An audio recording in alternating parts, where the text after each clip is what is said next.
മധ്യവേനൽ അവധി അവസാനിക്കുമ്പോൾ മൂന്നാറിൽ ഇത്തവണയും അനുഭവപ്പെട്ടത് സഞ്ചാരികളുടെ വലിയ തിരക്ക്. മെയ് മാസത്തിൽ മാത്രം ഇരവികുളം ദേശീയോദ്യാനത്തിലും ലക്കം വെള്ളച്ചാട്ടത്തിലുമായി 1.5 ലക്ഷത്തോളം സഞ്ചാരികൾ എത്തിയതായാണ് കണക്ക്. ഇതിലൂടെ വരുമാനമായി 3.5 കോടിയോളം രൂപയാണ് ലഭിച്ചത്. ചുട്ടുപൊള്ളുന്ന വേനലിൽ കോടമഞ്ഞ് കാണാനും കുളിരാസ്വദിക്കാനും ഈ മധ്യവേനൽ അവധിക്കാലത്തും മൂന്നാറിലേക്ക് സഞ്ചാരികൾ ഒഴുകിയെത്തി. ബോട്ടിംഗ് സെന്ററുകളിലും ഉദ്യാനങ്ങളിലും സഞ്ചാരികളുടെ വലിയ തിരക്ക് അനുഭവപ്പെട്ടു.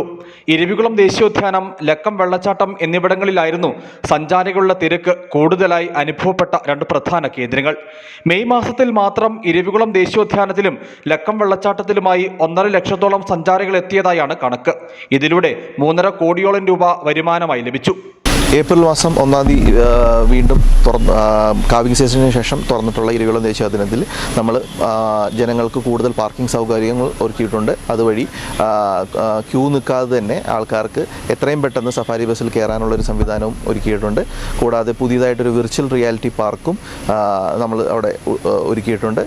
ഇപ്പോൾ 100% ഓൺലൈൻ ടിക്കറ്റിംഗ് സംവിധാനത്തിലൂടെയാണ് ഇരവികുളം നാഷണൽ പാർക്ക് പ്രവർത്തിക്കുന്നത്.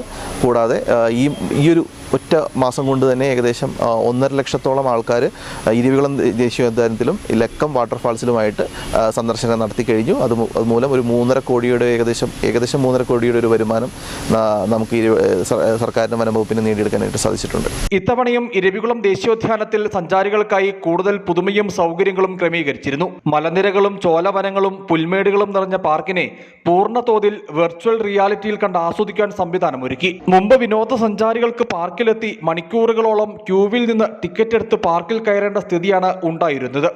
അത്തരം രീതികൾ പാടെ മാറി സന്ദർശകർക്ക് ഓൺലൈനായി ടിക്കറ്റുകൾ എടുക്കുന്നതിന് ഇന്ന് സൗകര്യമുണ്ട്. ട്രാഫിക് കുരുക്ക് കുറയ്ക്കുന്നതിന് പ്രത്യേക പാർക്കിംഗ് സംവിധാനവും ഈ അവധിക്കാലത്ത് തയ്യാറാക്കിയിരുന്നു.